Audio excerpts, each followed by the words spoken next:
Blog Talk Radio.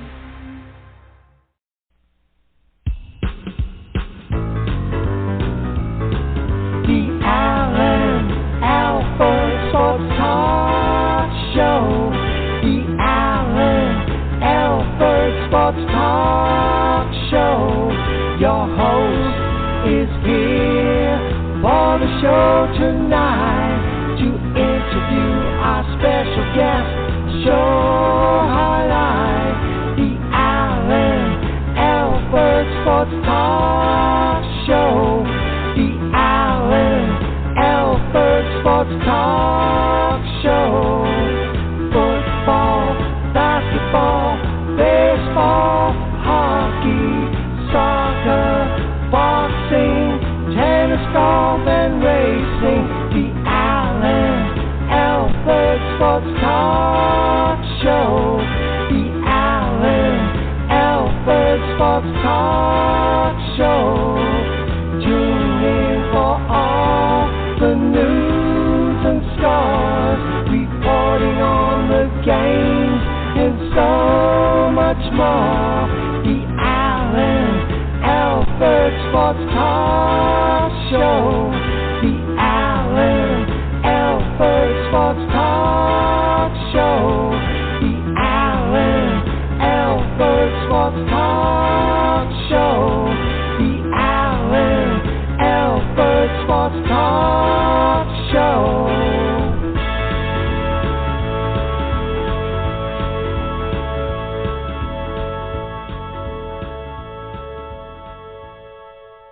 Good evening, everybody, and welcome to another great episode of the Allen Alford Sports Talk Show. Really appreciate you joining us tonight. Thank you so much for being with us. And definitely, we're going to have a fantastic Friday night show for you tonight. I want to thank our fantastic sponsor, Chef G's Florida Barbecue Sauce. So delicious and addicting, you may need a support group. So definitely check out a 4-pack of Chef G's Florida Barbecue Sauce. Definitely do that at FLBBQSauce.com. Again, it's FLBBQSauce.com. You can't go wrong with any one of those 4 flavors. And in fact, we're going to play Chef G's Florida Barbecue Sauce song a bit later. But tonight you're in for a special treat, everybody. We have a fantastic guest with us. His name is David Himes. He's going to share some fantastic stories of his experience with the University of Miami. So we're going to bring David right on. Hey, how you doing so far tonight? Hey, Alan, how's it going, man? Thanks for having me. Oh, you're very welcome. Thank you so much for being our special guest and joining us on the Allen Alford Sports Talk Show. So glad to hear from you and definitely hoping that everything is going well for you. I understand you're traveling there in Atlanta. Yeah. It's a little rainy up here, but always good to hear from you, and thanks for having me as a guest on your show. Oh, you're very welcome. That's awesome that you're joining us. And, you know, you did a lot of great work for the University of Miami as definitely as one of the bar managers. So first and foremost, how did you get connected with the University of Miami? So I got accepted to the University of Miami right out of high school. I went to high school down in Tampa. So right out of high school, I went down there. I started a work-study program. And then within a couple of weeks of a work-study at a restaurant there, I wound up getting hired by the catering company that ran the university food program called Chartwell's. So I wound up starting as a bar back, and then within my second year, I became the bar manager for the university. So I did all their big events, their private events.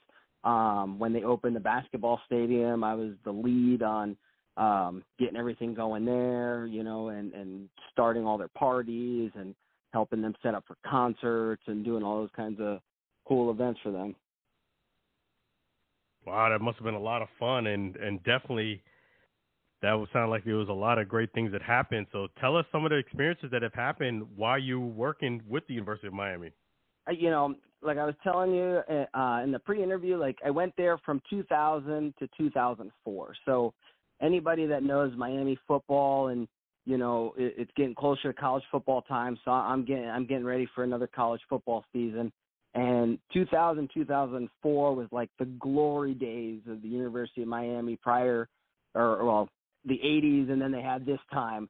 But most people will say that the 2001 Hurricanes team is probably one of the best college football teams ever put on a field at one time.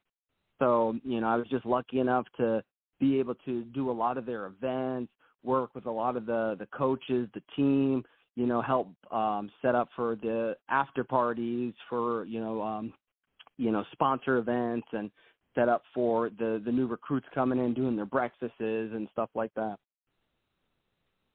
Man, that must have been like a dream come true, and getting connected with the school at the right time. What did you think about yourself, the fact that you joined them right at their glory days? Well, when you're in the moment, you don't realize it, that it's a glory time. You kind of think of like, oh, this is just how it is. And then, a couple of years after I left, and you see a lot of the personnel changing, the president had changed, the AD had left, the coaches had changed a couple times. So then you start seeing all the people that you knew, like, leaving. So it changes after a while. But I was just that was the point when I started realizing, like, wow, I was actually there, like, during the epicenter of a college football, phenomenon.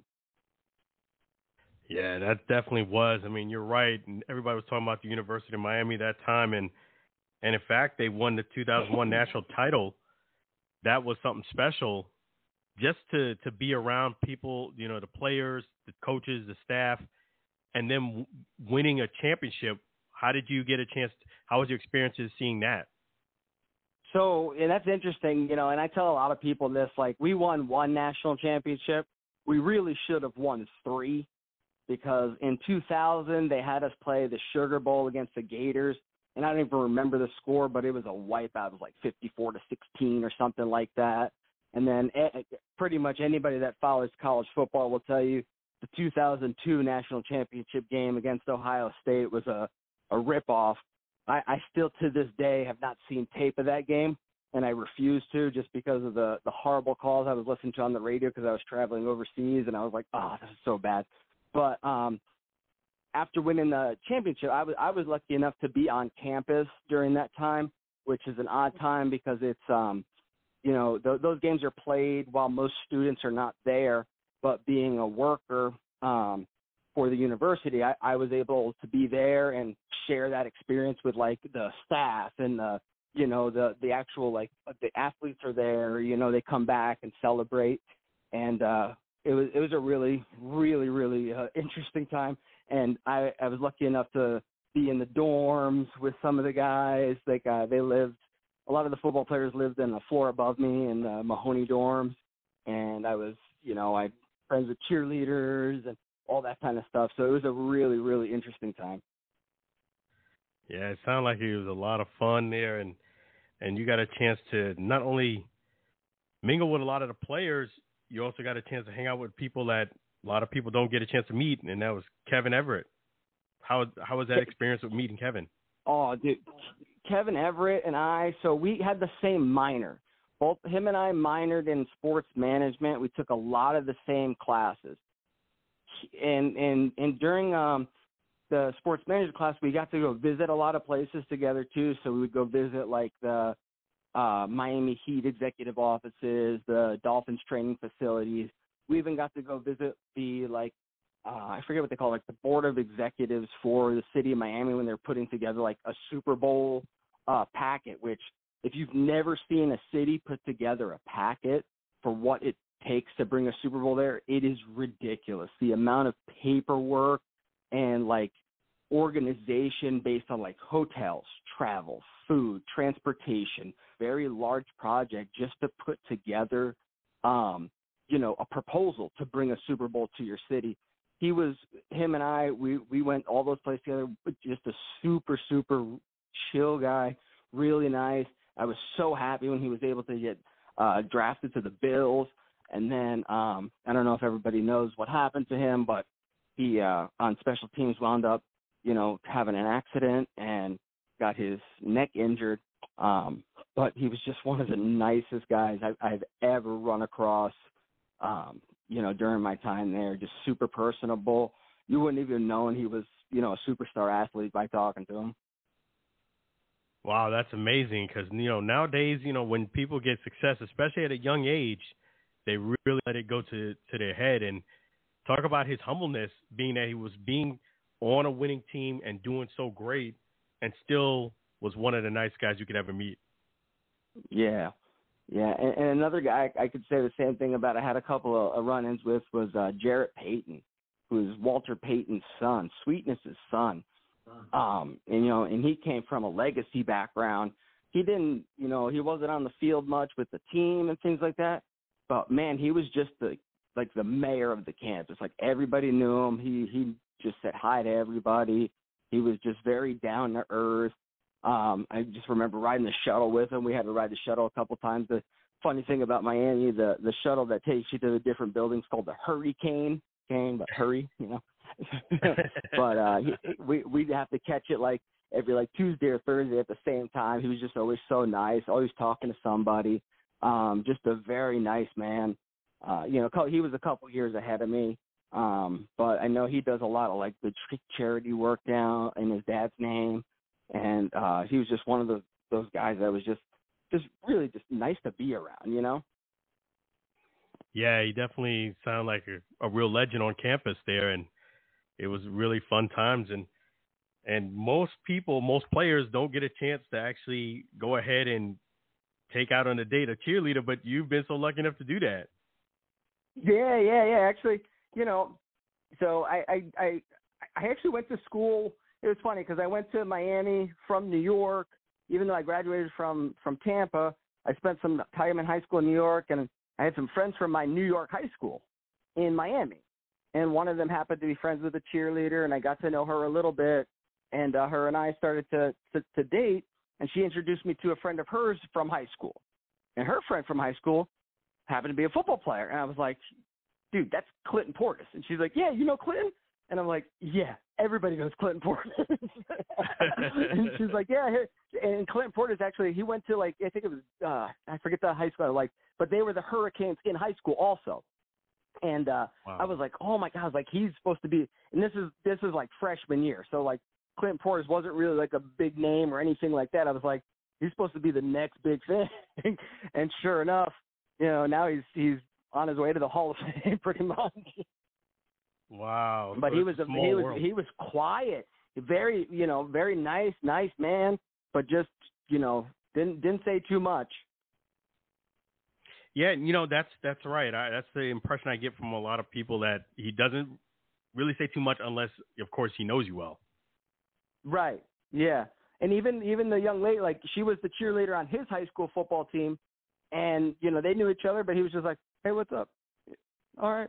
See you later. Yeah, that's about all you got to do. But man, it was. But you never, always smiling, always had a good demeanor about him. Never anybody that you think anything.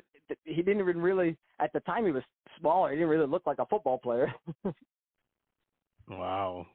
And yeah, so definitely, you never know who you're going to come across. It's just amazing that in life that you can meet someone and then you just a couple of turns away from meeting somebody really big. You just never know. Right. I remember too, one of my bigger things. I used to, I was telling you, did the breakfast for the incoming freshmen, and 1 year there was just this one freshman. He looked like the Incredible Hulk, man. He was just big guy, long hair. I don't know where he came from or anything like that. And, he took up 2 seats at the breakfast table. He was just a massive man. And he must have been 18, maybe 19 years old at the time. And I remember going man, that's such a big dude. And at this time, I was almost a senior. So I was getting ready to leave. And he started out as a defensive tackle. And then later on, he transitioned to a tight end. And that guy turned out to be Greg Olsen. And Greg Olsen was, just a huge human being. Wow. So you got a chance to meet some future NFL stars there. So it sounds like that's fantastic. Yeah. Was anybody else that you got a chance to meet? But one of my favorite encounters of all time is so I told you I lived in the dorm in the floor above me in the Mahoney dorms with a lot of the football players at the time. and Bryant McKinney. They call him Mount McKinney. And I don't think he even reached his maximum size at the time when he lived in the dorms, but he would always have to come downstairs, and get out. The dorm size doors were not built for a person of this size. And I just remember him having to bend halfway down and turn sideways to get out, and every time just chuckling about it. He thought it was funny, and it was hard not to you don't want to stare at somebody like that because it's but he'd be like, man, they got to make this place bigger. But he's going to be a Hall of Famer one day too if he's not already. That he was just a massive man. Wow, so it sounded like it was definitely a dream time. Would you say, looking back, it was the best time of your life? You know what? I would. That, we had talked about that 2001 team, and that 2001 team, when you're watching it happen, when you're watching greatness like that, you just don't realize it. Maybe if I was an older person at the time, I would have been wait, this is something historic that I'm, witnessing, an undefeated season, you go right to the championship game. We basically just destroyed Nebraska in that game. But how many people go to college and can say, oh, my school won the national championship in football? And not only that, Alan, that same year they won the national championship in baseball. Whew. Wow. Total domination there. And Ryan Braun was there at that time as well. Ryan Braun turned out to be a pretty good baseball player. Yeah, so you had talent all the way around. That's amazing. Right, and you don't. But when you're around it at the time, you don't see it. You're a young man or young woman, you're just kind of immersed in it. It's not, it's now. Now talking to you, and when we had our conversations, it's wait a second, that was actually a pretty cool time. People may want to know some more about that. I read a stat on that 2001 Hurricane team that said if they never scored an offensive touchdown, they still would have been 8-4. Wow. Isn't that crazy? Yeah, that's a total domination. It's just amazing. Yeah. They had 17 first-round picks in that team. Oof. So needless to say, it sounds like you would recommend a friend or family member if they was thinking about going to University of Miami, you would sound like you would recommend them for sure. Listen, the University of Miami, I can't recommend enough for anybody interested. They've been an up-and-coming basketball school. People have probably seen them. Both the basketball teams just recently went to the Final Fours. They're always trying to do a little bit more. The football program's a little bit lax, but there's always – South Florida's just got so much talent there. Once they get back to just, feeding off that talent and, recruiting from the hometown, I think they'll get back to where they should be, back in at least the top of Florida.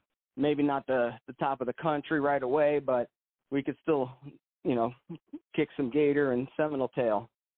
Yes, you're right. So it may not be like it was in 2001 or right. that time, but definitely you're right. Could be a lot more competitive and do better.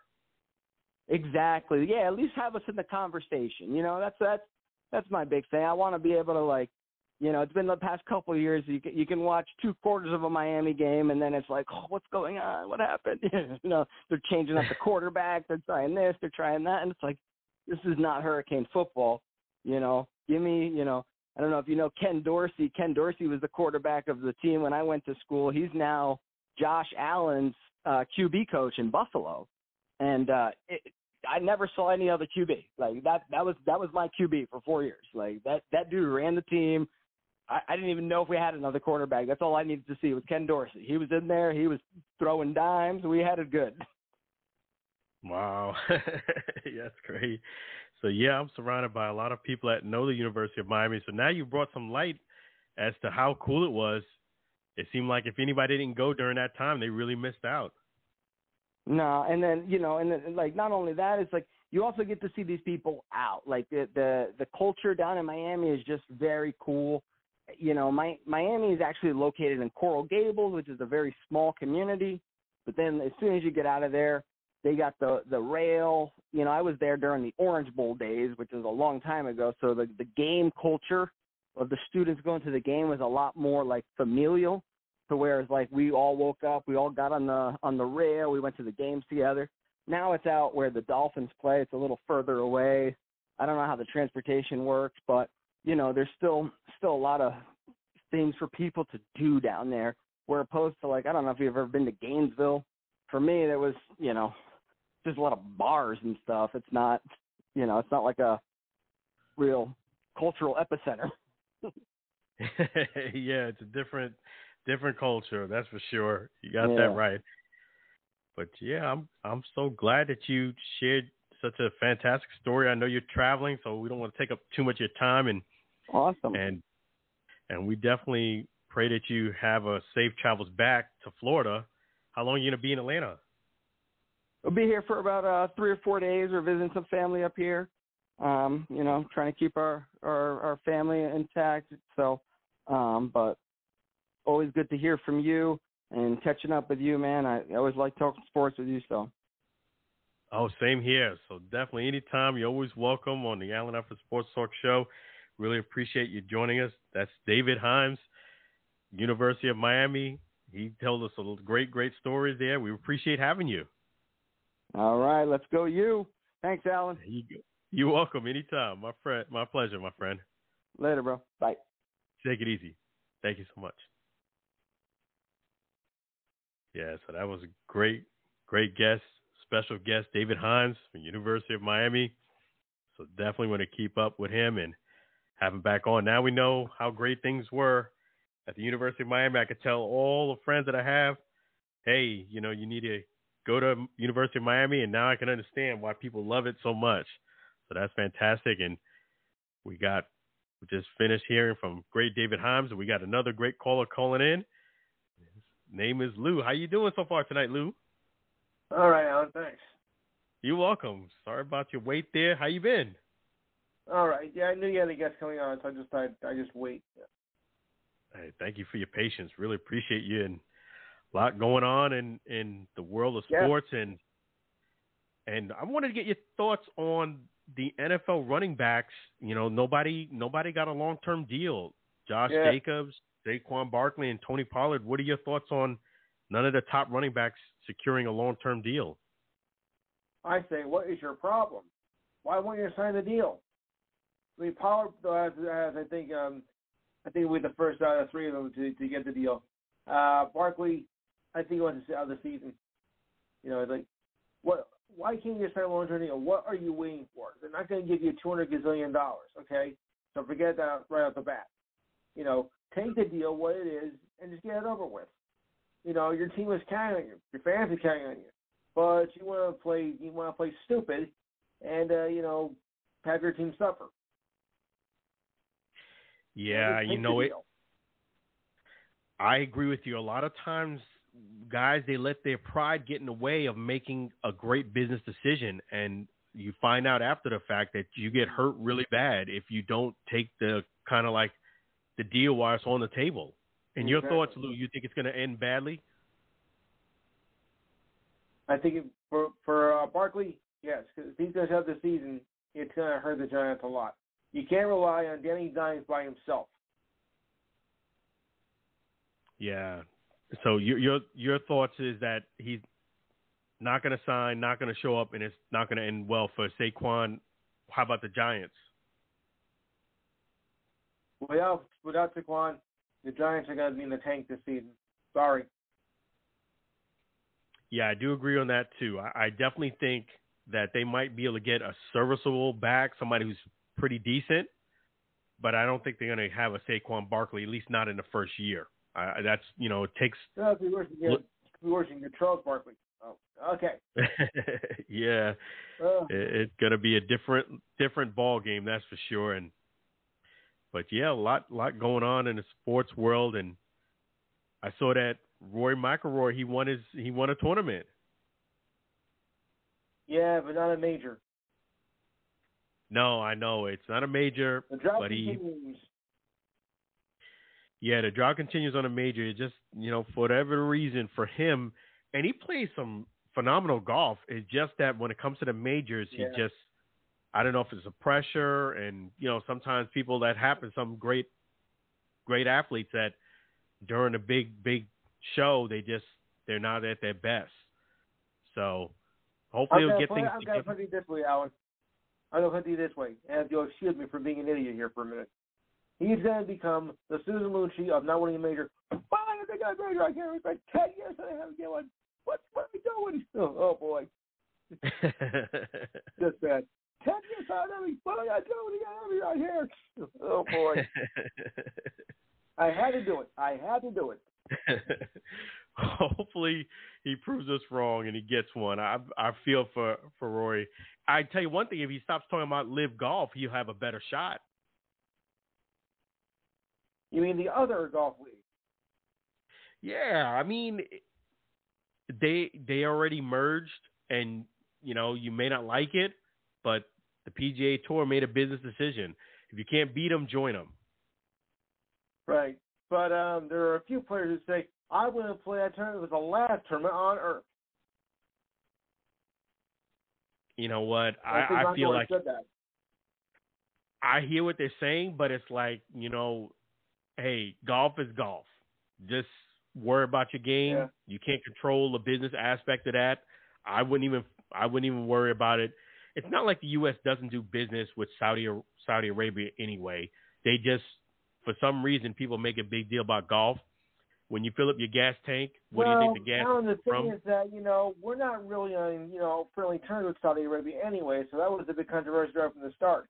It's like, the old thing, sleeping with the enemy, and that's exactly what I think we were doing. Yeah, so, I just say, just play golf. Don't let it affect you.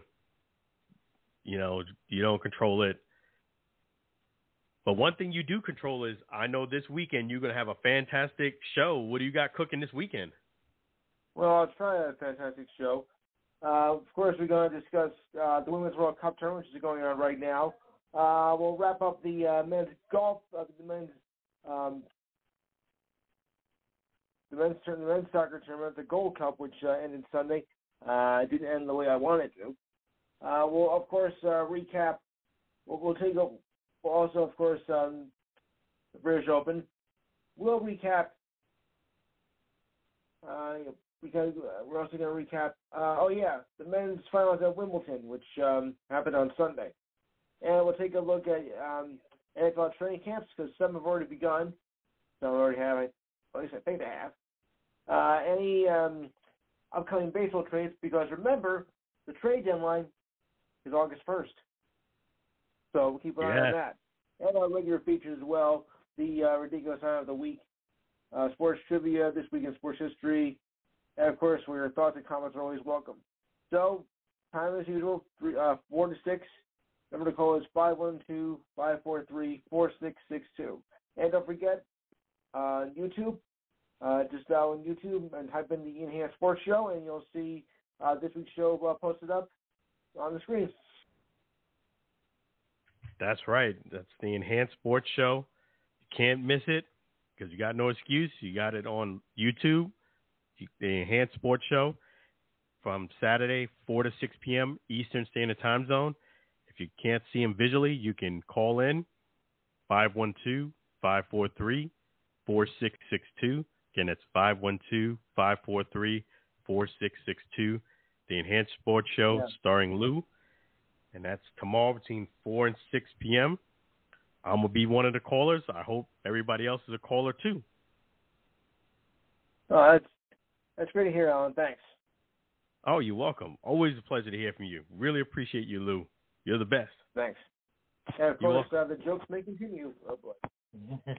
Always. All right, my friend. Yeah. Really appreciate you. I'm surprised in 5.5 years I haven't got thrown off of that yet. Yeah. It's going to be 5.5 plus and then some more because you got to keep going. Yeah. I can do worse with, of course, his background. Where that ball was out? Are you serious? That ball was out. No.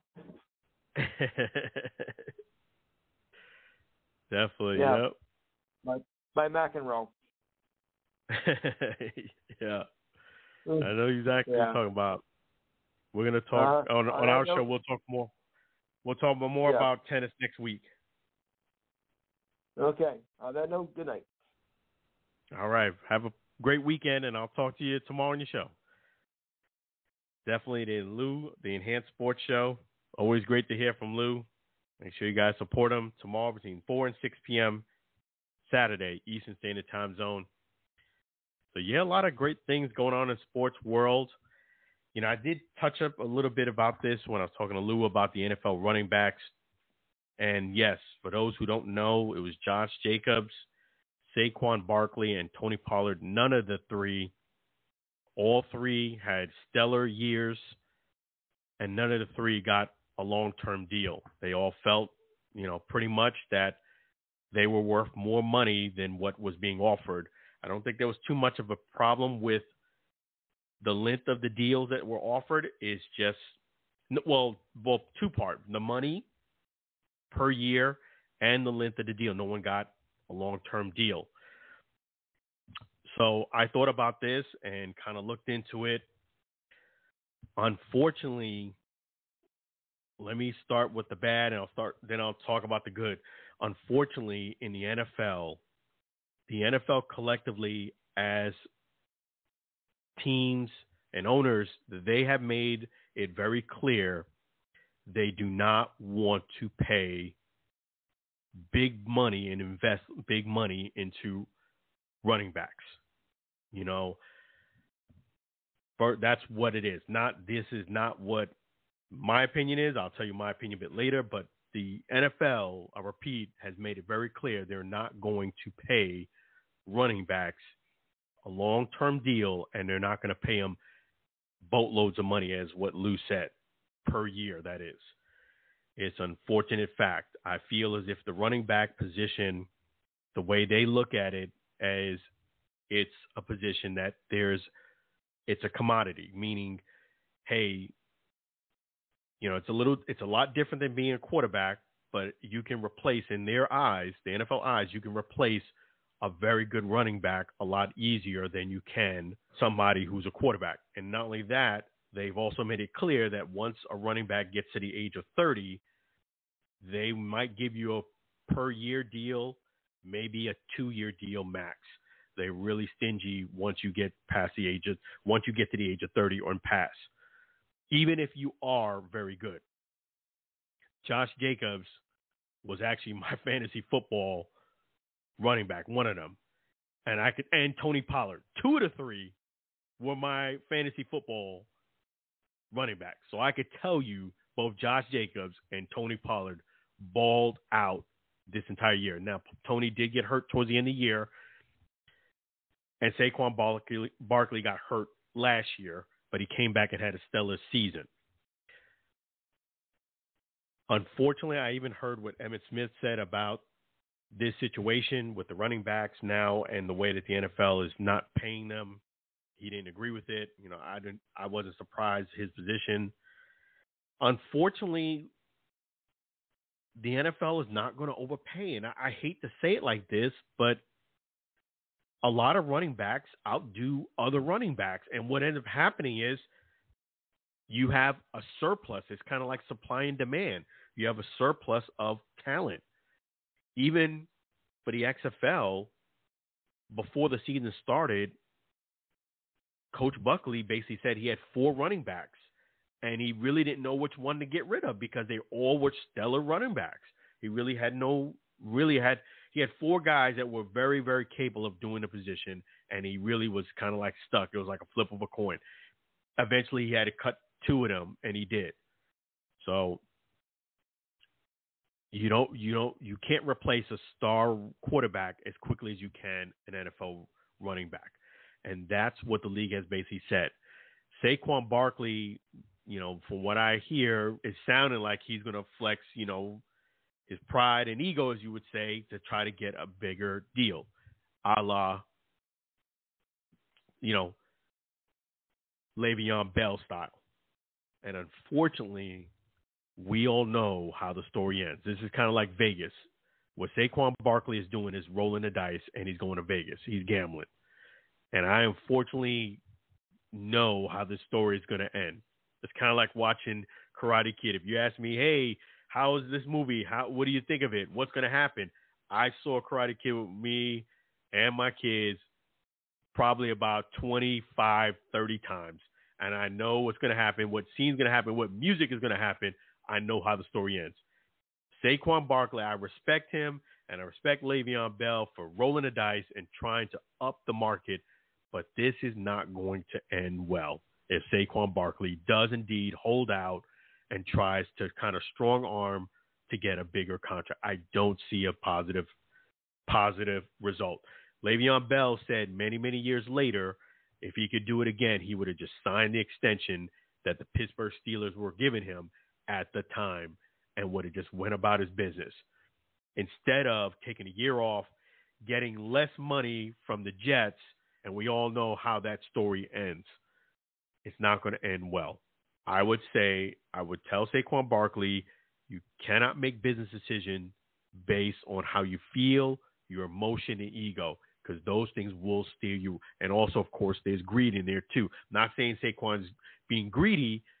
I'm just saying that is a factor too. But a lot of it is pride and ego. Hey, I deserve more.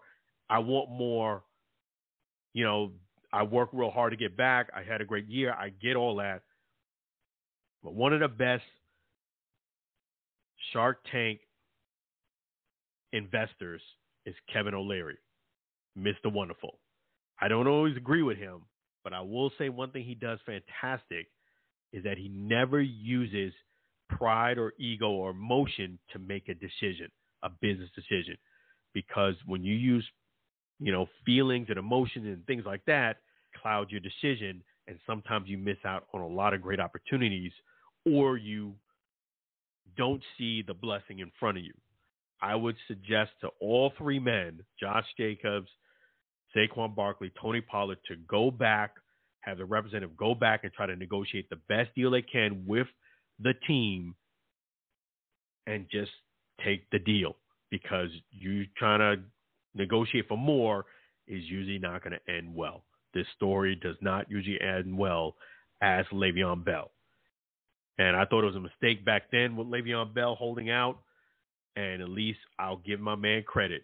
Many years later, he admitted that he should have just taken a deal. And I feel like that's my advice to the guys. Not saying I don't understand what they're feeling, how they feel, but it did not surprise me that none of the guys got a deal. I was expecting at least one person out of the three maybe would have gotten something, but it did not surprise me that nobody was happy and nobody signed a deal, because the NFL has made it clear they're not going to pay running backs, especially ones that have been banged up or nicked up, a lot of money. I mean, you got to understand somewhat where they're coming from. The running back gets the ball, guys go ahead and tackle you. There's a lot of wear and tear on your body when you're running back. I mean, just look at the league. When you're a quarterback, Tom Brady played, he's 43 years old. Most quarterbacks usually play past their age of 30. That is not the case when it comes to running backs. And a lot of times owners, they look out for other owners. And what happens is they don't want the what about that guy type of situation. Meaning, let's say there's one guy who's really stellar running back. They say, you know what? We should hook this guy up. We're going to let our feelings be known. We're going to overpay for him because he did the right thing. Guess what happens? Around the league, every running back will say, well, what about his deal? What about his deal? I want the same deal he got. I had more yards, more touches, more catches, more per carry than such and such. I deserve that same type of deal. This is the reason why they don't also want to overpay, because they don't want the what about that guy deal. They don't want to start raising the bar. I would say just reconsider, take the deal. Getting paid $12, $13 million or $14 million a year is a lot better than taking a year off or missing out on $13, $14 million a year. This is how it is One comment, I read a lot of comments of what people said online. The only comment I would agree with, not the only one, but one that really resonated with me was that this happens in the real world. And that is true. In the real world, I'll use myself as an example. I've been a, top performing agent for many, many, many years. And as a top performing agent, not only did I produce the most and the best out of everyone working there, other agents used to look at my performance and it boosted their performance too. So it's like if a person would really be lazy and not really want to work, they would watch me or be in my team and say, okay, I can't make this guy look so much better than me. I got to put in some work. So even though my numbers didn't go into what they were doing, I was a barometer to their performance. And a lot of times I felt, even though I was getting paid well, a lot of times I felt as if I was underpaid because not only was I the top performer for many years and also, doing things right in and outside the business, other people's performance was doing a lot better. I was motivating indirectly other people and their numbers weren't being counted in. But as a business, you're like, hey, I'm increasing their performance, maybe 10, 15, 20%. It'd be nice if you took care of me. I have those feelings. I'm sure the guys have, Josh Jacobs and Saquon Barkley and Tony Pollard. But the reality is this happens quite often. And I couldn't go to my bosses and really strong arm them for a bigger deal. I could have, but I knew that it was going to be for naught. So it's no sense going through all that drama, hurting your feelings, doing all that, and missing out on opportunities and having that distraction on your back when it's not really going to amount to a bigger deal. So at the end of the day, I would suggest, I feel where you're coming from, all the running backs, Emmitt Smith, but I would suggest just go back and ask them what's the very best deal we can have and try to make this deal happen before training camp, because the longer it goes without you on the field, people kind of get used to seeing you without you on the field, and it doesn't usually end well. So with that being said, one person did get a deal. He wasn't a running back, but he's a wide receiver. That's DeAndre Hopkins. He appears to have signed in principle or, going to finalize his deal with the Tennessee Titans. So props to DeAndre Hopkins on landing his new deal.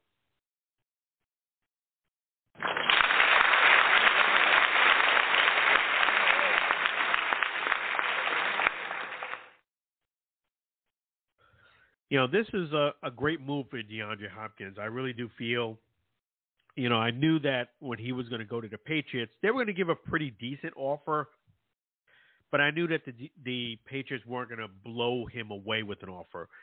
They pretty much matched what the Tennessee Titans were going to do for the first year, but it was more incentive-laden versus Tennessee Titans, where we're going to give you a lot of this money guaranteed and up front. He had the potential of making pretty much about the same for the Patriots, but it was going to be more incentive type of contract. And also Tennessee was giving it for 2 years. So it was a stronger contract for DeAndre Hopkins.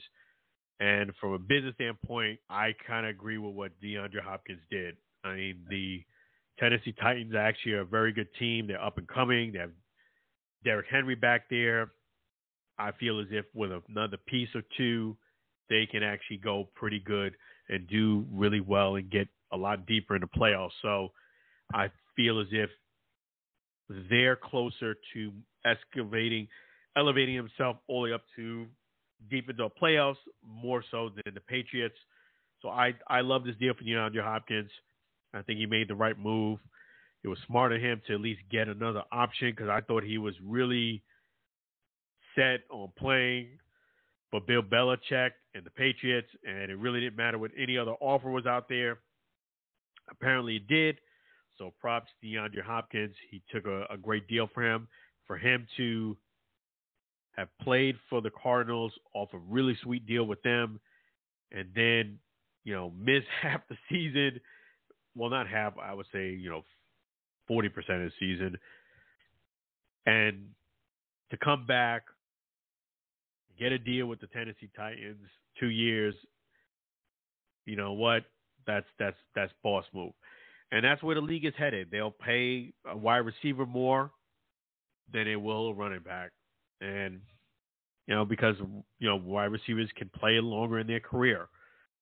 So props to DeAndre Hopkins for landing a sweet deal with the Tennessee Titans. We're curious to see how he does. And being that he's going to be the number one receiver, this guy is a baller. So I don't expect anything but greatness from DeAndre Hopkins. So props to him. And we're going to switch gears a little bit. We're going to go ahead and talk about golf as well as some boxing.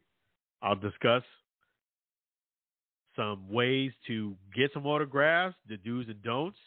I'll share my thoughts on visiting Charlotte, North Carolina, what you can expect to see as a sports fan, what things you should go check out as a sports fan, and a lot more. Give you some boxing insight. We're going to do a lot of great things. We're going to take a quick little break, play a great sweet song by Sam Scola. He's our musician, songwriter. So we're going to play the sports theme by Sam Scola. Thank you so much, Sam Scola, for being a great supporter of the Alan Alfred Sports Talk Show. Really appreciate yourself as well as your wife, Mary. You guys are awesome. Also wanted to go ahead and invite you guys that if you really want to sign a great artist, want to go ahead and get that guy on your team that can bring it to the next level and sign up to a big-time contract, I know one person is open to it, and his name is Sam Scola from Maine. Reach out to me here on the Alan Alfred Sports Talk Show, and I'll put you in connection with Sam Scola and Mary. We need great talent to be locked down, so we're going to go ahead and play one of Sam Scola's sports theme songs. We're going to take a little break, and we're going to come right back at the Alan Alfred Sports Talk Show.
That's Sam Scola from Maine. Please, thank you so much. Really appreciate you, Sam Scola and Mary. Reach out to me when you want to go ahead and get that great deal. We're going to connect you to Sam Scola, folks. So thank you, Sam Scola, for that great sports theme song. We're going to switch gears a little bit and talk about Rory McIlroy and Steph Curry, both of them winning golf tournaments this past week. Rory McIlroy won the Genesis Scottish Open. Steph Curry won Celebrity Golf Tournament. There was questions this week. Which one's more significant and why? Well, let me just say this first and foremost. Steph Curry was boss. I mean, my man was boss. I know it was a Celebrity Golf Tournament, but you hit a hole-in-one during the tournament, and he hit an eagle to close the show out. That's big-time boss move. In fact, that deserves a round of applause.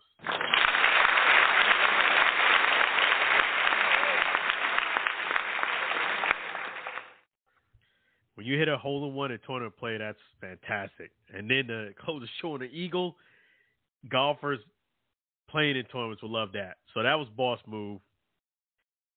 But, Rory McIlroy would still get the cake because Rory McIlroy won the Genesis Scottish Open.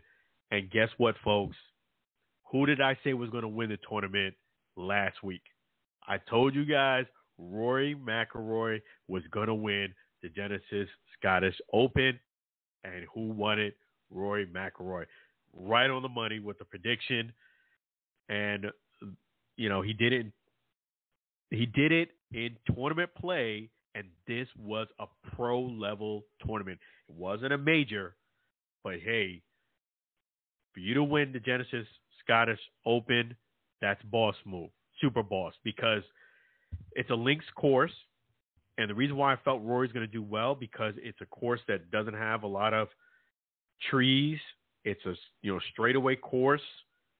If you have great driver play, you could keep it in the fairway, and if you're very good with your irons, hitting it straight ahead, and you don't have a lot of water to deal with, I felt Rory was going to do well in that type of course because he can definitely hit that driver, and he could hit, even though it's a long course, Rory can basically put himself in a position to birdie most of those holes.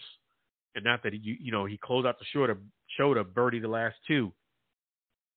But I just felt as if he was going to be tough to beat with that type of golf course. Guys were hitting it well as far as, I would say this, guys were not driving it as well as they normally could. There were some guys who did hit it, in the 300-yard range, but they wasn't hitting the fairway. And guys who normally hit over 3 was hitting under 3 with the wind and conditions. Rory was still staying steady, hitting it well and hitting it in the fairway. And then he could hit a great iron shot from 160, 170 yards out. So I felt as if he was going to do well, and he did. So congratulations to Rory McIlroy on his big win on Genesis Scottish Open.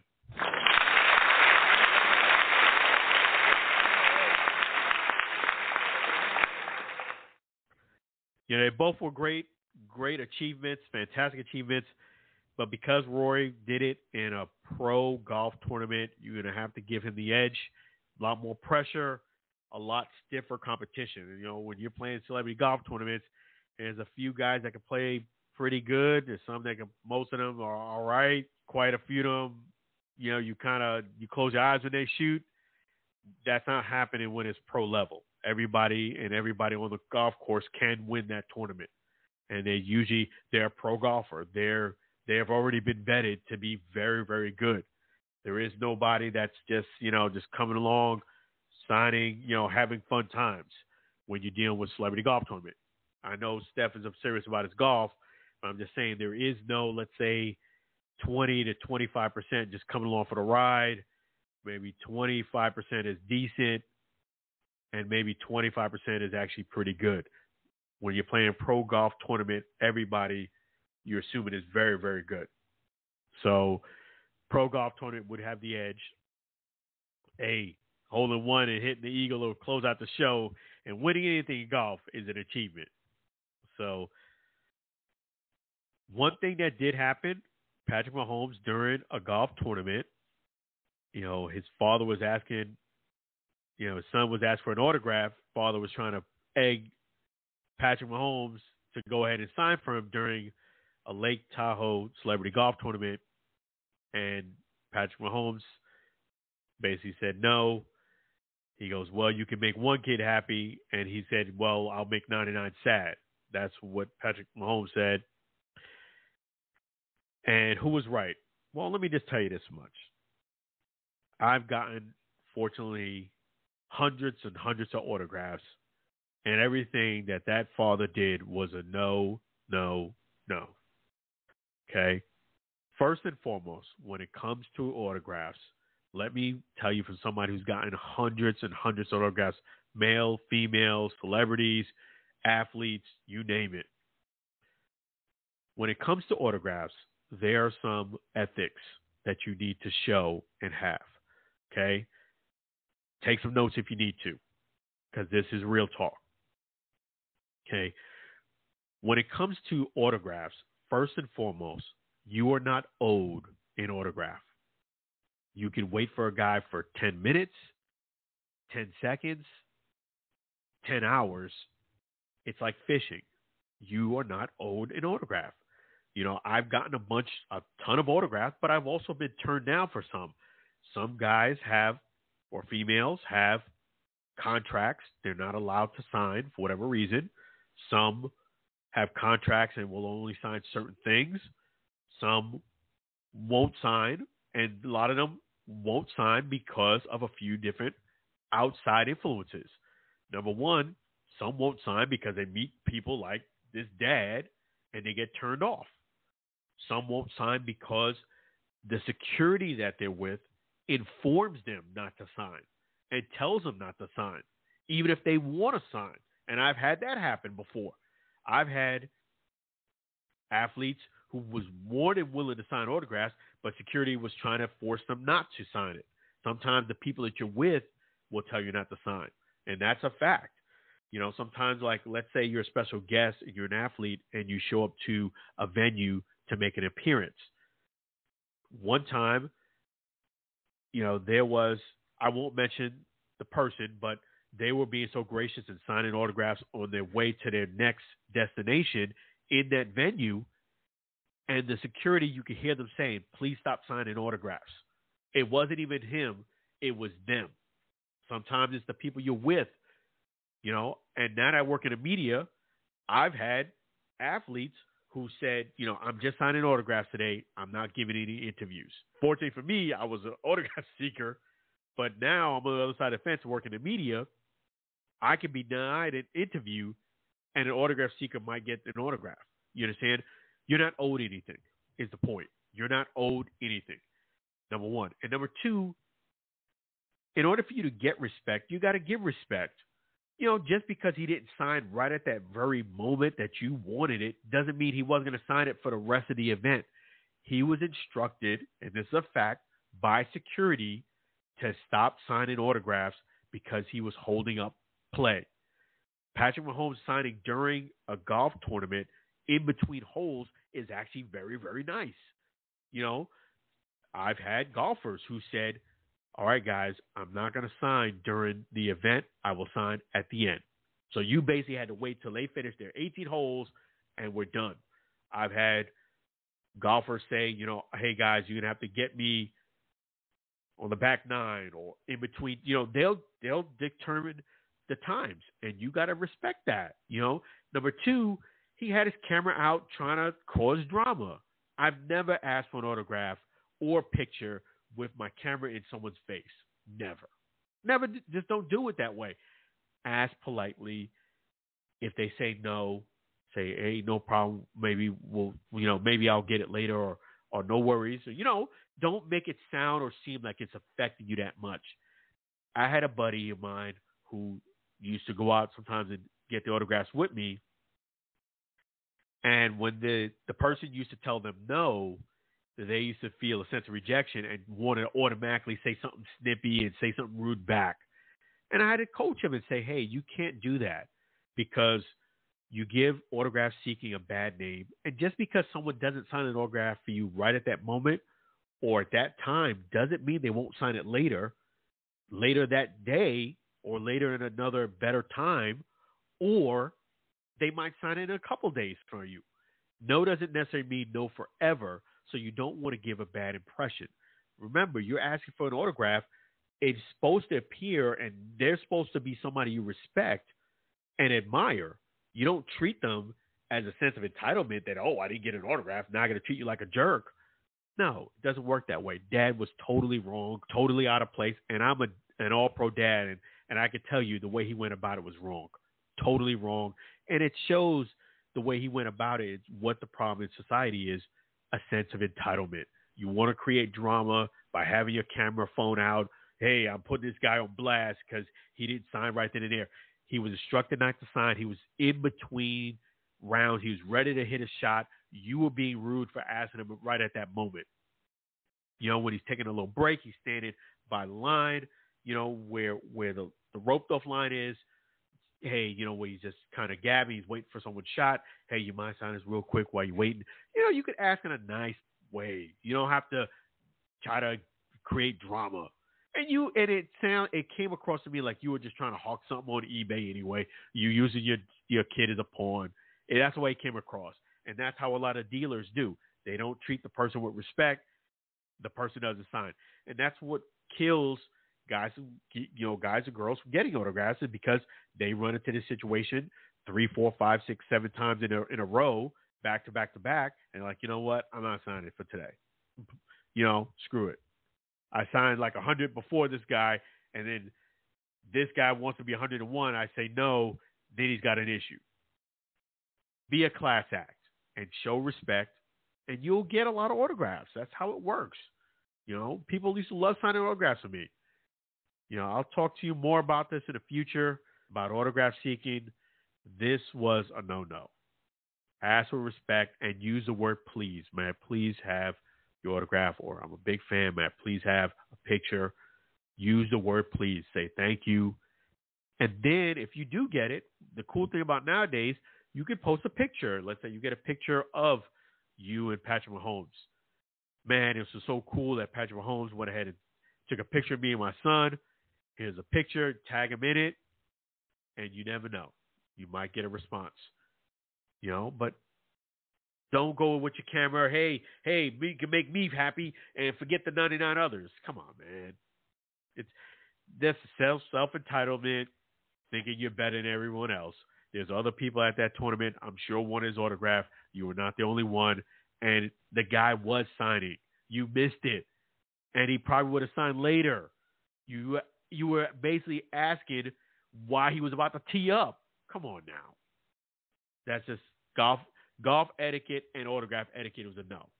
So I don't feel bad you didn't get it. You didn't deserve it.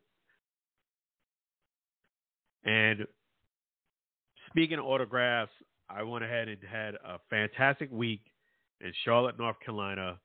It was fantastic. The city of Charlotte, North Carolina, in my view, deserves a standing ovation.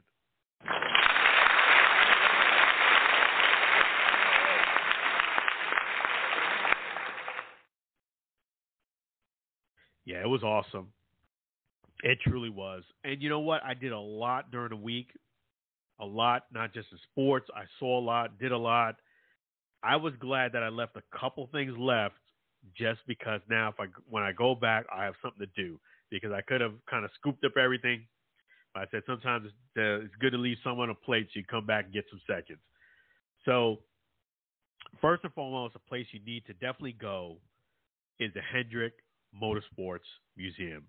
It is fantastic. It is a fantastic place. You know, props to Hendrick Motorsports. The cool thing about that is that you could go there and, you know, it was cool because, you know, it was highly recommended. It was free. But besides it being free, man, it had a lot to offer. It had a lot of great cars. It had the confetti on the cars, which is really cool. It had trophies of wins that they've won. They had cars there that, you know, of the actual track and wins of not just NASCAR, but other places. And not only that, they had a really, really cool gift shop. So not only can you buy, you know, shirts and things like that, you know, the normal souvenir shop stuff, but you can also buy car parts, you know, like unique things, which is really cool. It was a fantastic place. I definitely highly recommend you go see Hendrick's Motorsports. I went ahead and checked out Bank of America Stadium. I wasn't able to go in because there was no game, nothing going on. And I'm glad I went during the week because there was a concert at the weekend and traffic was really crazy. So it was good that I took advantage of it while I was down there. And it looked really cool. And not only that, there was also Freedom Park, which also did have a little Carolina Panther, really cool playground. You know, you could go ahead if you wanted to practice some football drills, 40-yard dash. You had a lot of different training attributes there. The kids loved it. And there were so many cool things to see. I left and also went to Charlotte. I drove by the Charlotte, also racetrack, which was really, really cool. And it kind of got my juices pumped up so that, might see me go ahead and see us go ahead and cover a race in Charlotte. I was going to go to the NASCAR Hall of Fame, but I said, you know what? Let me leave it off on purpose so that I can kind of prepare a little bit better and go there at another time where I'll go ahead and get an interview and do that. I didn't come there to kind of work per se because I was on vacation, but I said to myself, you know what? If I come back to Charlotte, I'll do things right and go to the NASCAR Hall of Fame, go ahead and interview someone while I'm there. And I didn't put in a request soon enough because it really was something I kind of was thinking about doing on the fly. And I said, maybe I should kind of plan this one out. So I left that on the table for the future. But yeah, Charlotte, North Carolina is a great, great place.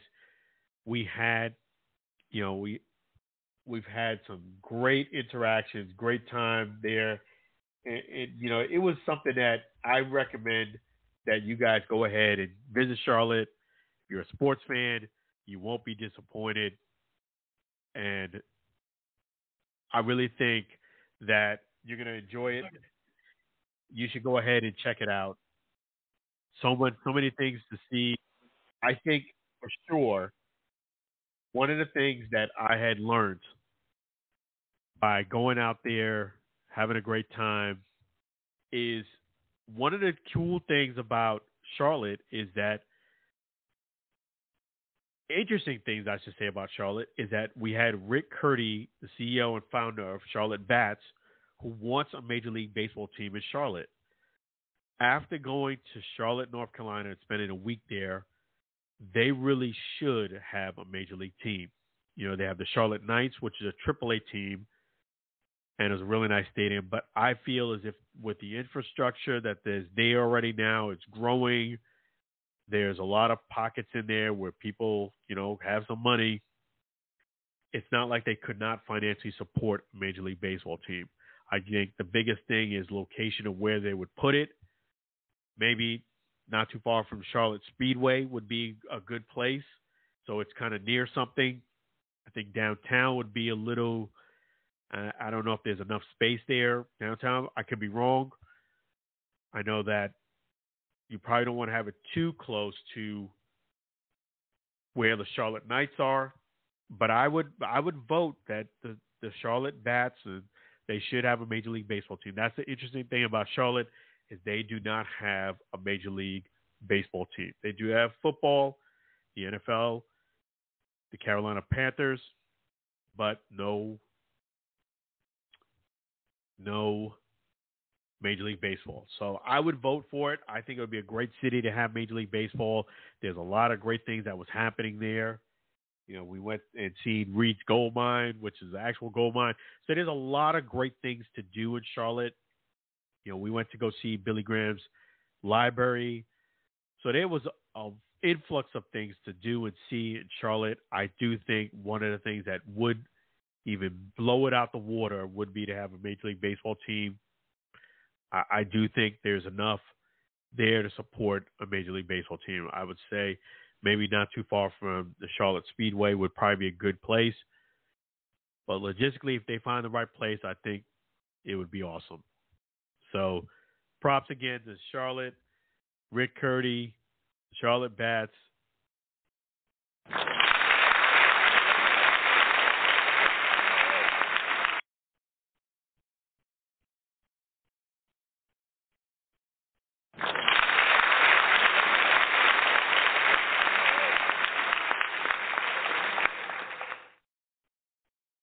Yeah, that's going to be a great thing for them to do and see, to have Major League Baseball there in Charlotte.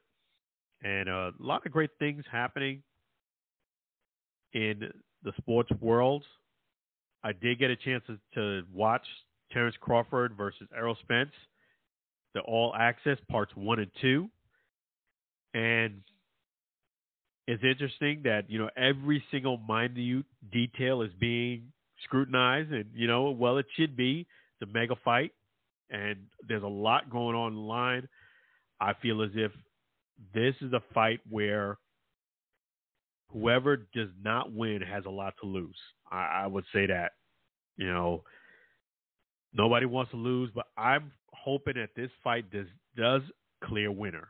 Whether that winner, and no controversy. A winner with no controversy, clear cut.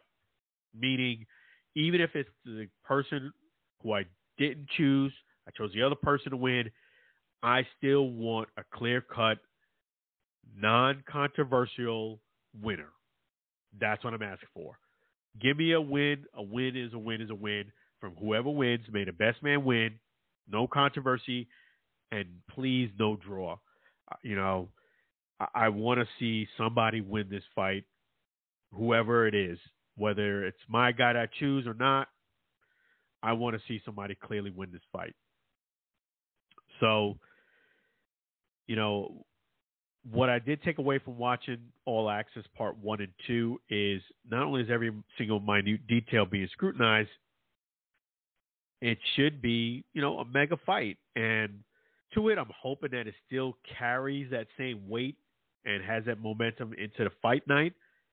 And the reason why I say that is because, people are hyped about the fact that this fight was signed, but I hope that this fight does bring a lot of boxing fans, but I hope it actually does like Mayweather as well as Manny Pacquiao, and does bring some casuals. I hate to use the word casual, but I hope it does bring somebody who really doesn't know a lot about boxing and kind of introduces them to watch the fight as well. So, and we will see. I don't feel as if it's going to be a mega fight as far as sales like Manny Pacquiao and Mayweather. I hate to be the bearer of bad news. I feel like it's going to do well, but I don't think it's going to be up to that level. It's just that boxing fans really know about this fight. People who are really into the boxing world. One of the things that Mayweather and McGregor did well is they brought in people who didn't know a lot about boxing or MMA in, and that really made it into a big ticket item selling fight. So I think this is going to get a lot of interested boxing fans, but we'll see if the casuals show up. My takeaway from watching All Access 1 and 2 is pretty much about the same. I still have Terrence Crawford winning this fight. I just think it's pretty clear to me who's going to win this fight. It's not that Errol Spence isn't the bigger guy, isn't the stronger guy, and he's a very talented boxer. He puts in a lot of hard work. He trains real hard. He wants to win. But I just feel as if I haven't wavered on my prediction since this fight was announced. And the reason why is because I feel as if you could prepare, for the simple fact, you could prepare to fight a guy like Errol Spence and beat him a lot easier.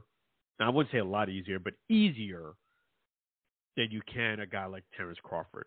Terrence Crawford is a tough guy to kind of game plan for. And Errol kind of, if you listen carefully and you watch these All Access and interviews, they'll kind of give you like a little hint, but it'll be a glaring hint. Errol Spence did say during the All Access, I believe it was part 2, he did say, I'm really not sure what Terrence Crawford is going to do. And that's glaring because that's what Terrence Crawford does. It's hard for you to prepare for him because you don't know what he's going to do. He could come in, start off southpaw. He could start off unorthodox. He could do it in the middle of a fight, which I predict he will. He can kind of switch it in and on and off in rounds. He could do one round this. He's very, very hard to predict, whereas Errol, you pretty much know what you're going to get. You're going to get a lot of jabs. He's going to press you. He's very good at punching you to the face and body. His diversity of up or down is very good, but I feel like you can kind of counterpunch a lot better. You can kind of predict that. He's not really very elusive and different. He just comes right at you. And usually boxers that come right at Crawford, we have seen, I know they weren't Errol, don't usually end well. Another thing that did stick out to me was the fact that I do believe Errol, with those eye surgeries and the car accident, did do a bit more wear on him than he's kind of letting out. Even during the All Access, I kind of felt as if those accidents, those two accidents, and the eye injury is going to be something that will make a difference. And you might say, what's that matter? He's healed and everything. Well, I would question if he's wearing glasses out of necessity or the glasses are just kind of like for look. I feel as if those glasses are for necessity. And when you box, of course, you can't have them. And it might be a minute detail, but when you're fighting a guy as great as Terrence Crawford, you have to kind of shore up every single detail, because that little split second or, of hesitation or missight or misjudgment from your eyesight, is going to make a difference. And also, a couple things, he's kind of insecure about his mouthpiece falling out, if it's his mouthpiece and his teeth. And then he's also, he's got the eye retina issue. That always has to be a concern, no matter whether you're fighting Terrence or whoever. I feel as if these things are going to play a factor playing against a guy like Terrence Crawford. The guy's elite. He's elite. And he kind of has like that Mayweather type of vibe a little bit, where he's just hard to game plan against. And when he's not only is he hard to game plan against, a lot of times you just don't know. It's like you've been trained a certain way. It's just hard for you to make adjustments on the fly when you deal with a guy like Terrence. And Terrence Crawford can do that. That's what makes him special. He can make adjustments on the fly. That's one of the things that Mayweather could do. He can kind of see what you're doing, make adjustments during the fight, and be effective adjustments. And not a lot of guys can do that. It makes him very special, unique. I feel as if Terrence Crawford is going to win this fight. I feel as if he's going to win round after round after round. I feel like Errol might win 2, maybe 3 rounds tops, but I feel as if Terrence is going to win almost every round. I feel as if Errol is going to get hurt a couple times, and he might even get knocked down. I don't think he's going to be knocked out, a TKO, but I think I wouldn't be surprised if he gets knocked down, at least. So we will see. I will let you know that here at the Allen Alfred Sports Talk Show, we will not be, unfortunately, covering the fight. I did let you guys know I put in a request for that. We, unfortunately, did not get approval. Can't really say I'm really shocked on that, just because it is a big-time mega fight. Typically, what happens with these type of situations is usually the bigger outlets get it, and people who actually cover boxing exclusively or more often typically get those type of passes. I will continue to keep grinding and keep putting out for more venues, more events. Still working on getting access to the Tampa Rays and the New York Yankees. Things happen in due season, in due time. One thing about life is you can't give up. You got to keep grinding out there, because you never know when your opportunity comes. And when your opportunity does come, you got to shine. Just like Eminem said, you had one shot or one opportunity to seize everything you ever wanted in one moment. Would you capture it or just let it slip? You got to go ahead and seize that opportunity. And I'll even share you something that's a lot shorter and sweeter. My good friend, he said,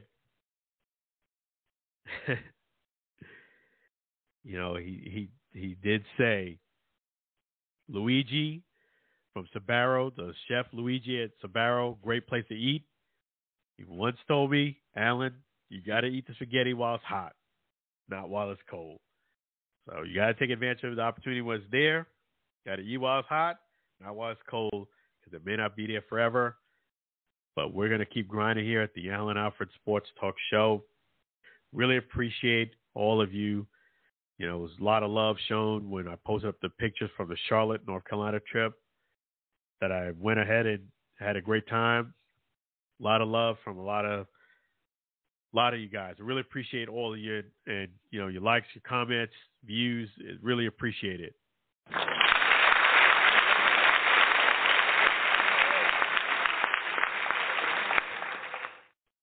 Yeah, so you guys were so kind and really appreciate that. And this month is coming to an end real soon. I can't believe July is coming to an end.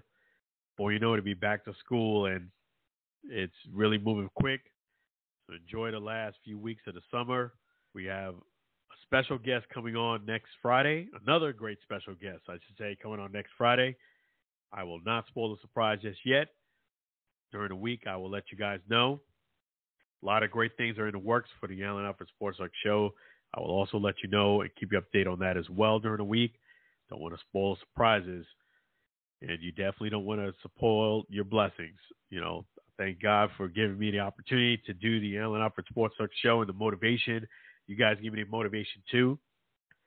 Let me give you this special phone number, 516-418-5572, 516-418-5572. Definitely, that's a number you can hold on to. Save it. If there's any topic you ever want to chime in, talk to me about, just dial in. We'll try to get you on the air on the Allen Alfred Sports Talk show. And that's something that you can hold on to for the future, because this week's show is winding down. And wanted to let you guys know that we're going to go ahead and have quite a few things happening in August. I'll keep you posted on that as well. But, one thing that is always a constant, even though the 4th of July has passed, Chef G's Florida barbecue sauce always reigns true. So definitely want to thank our great sponsor, Chef G's Florida barbecue sauce. All 4 flavors are delicious. He's got also now, he's got the sand, Florida sand, and he's got the great rub now. So, definitely you got to go ahead and check that out. All 4 flavors are fantastic. Chef G's Florida barbecue sauce, so delicious and addicting. You may need a support group. Make sure you check out Chef G's Florida barbecue sauce. They're at FLBBQSauce.com. Again, that's FLBBQSauce.com. Get yourself a 4-pack. Don't wait. Don't hesitate. Just go ahead and go right now. FLBBQSauce.com. In fact, we're going to go ahead and play another fantastic Sam Scola song. It's the Chef G's Florida barbecue sauce song, sang by none other than Sam Scola, all the way from Maine. Really appreciate Sam Scola and his wife Mary. So definitely, here's a Chef G's Florida barbecue sauce song.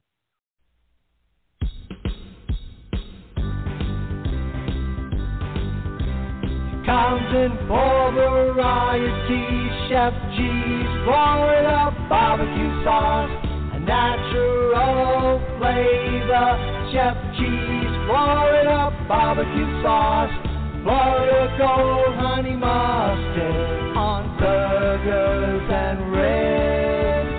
Tasty fusion on pork and sausage.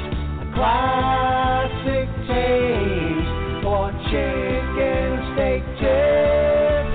A hot wave on meatballs and ham.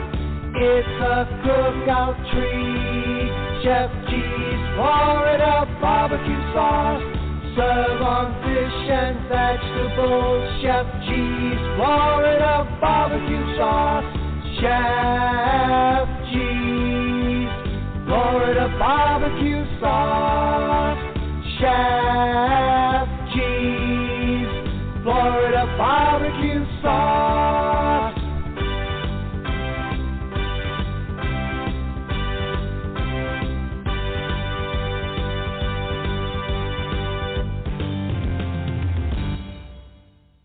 All right, that's Chef G's Florida barbecue sauce. So delicious and addicting. You may need a support group. Check it out at FLBBQSauce.com. FLBBQSauce.com. Really appreciate Sam Scola and that great tune. Definitely with you wanting to go ahead and connect with Sam Scola from Maine, please reach out to me here at Alan Alfred Sports Talk Show. I will go ahead and make sure you get connected with Sam Scola and his great wife, Mary, so that you can sign him to a big contract. Really appreciate Sam Scola. He's definitely an original. He's number one. Really appreciate Sam Scola. So, yes, in fact, this is going to bring us to the end of the Alan Alfred Sports Talk Show for Friday, July 21st, 2023. We'll be back again next Friday, 9:30 p.m. Eastern Standard Time Zone. We'll have another great special guest. I'll let you guys know who that's going to be during the week. But make sure you guys stay blessed, stay well, look out for yourself, but more importantly, look out for somebody else so that they can be blessed and you can be blessed too. Have a great week, everybody. Great weekend. Stay safe. Stay out of that heat too long. Make sure you drink liquids. And I'll see you again next Friday. Really appreciate you guys. Love you guys. Thank you so much for joining us here on the Alan Alfred Sports Talk Show. Thank you, David Himes, for being our special guest, for joining us here. And also thank you, Sam Scola, for the great songs, as well as our great caller, Lou. Really appreciate Lou for calling in.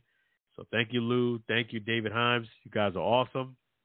And thank you, Chef G's Florida Barbecue Sauce. This end of the show outro is by Sam Scola again. You guys need to go ahead and reach out to me about Sam Scola. Really appreciate Sam Scola and Mary. You guys have a great weekend. Take care. Be blessed. Be well. I'll see you again.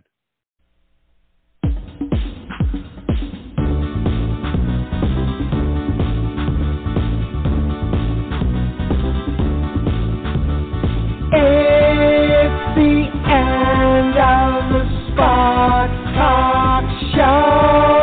Let's thank all the fans before we go. It's the end of the Sports Talk Show. The Alan Alford Sports Talk Show. Thank our special guest. Thanking our sponsors.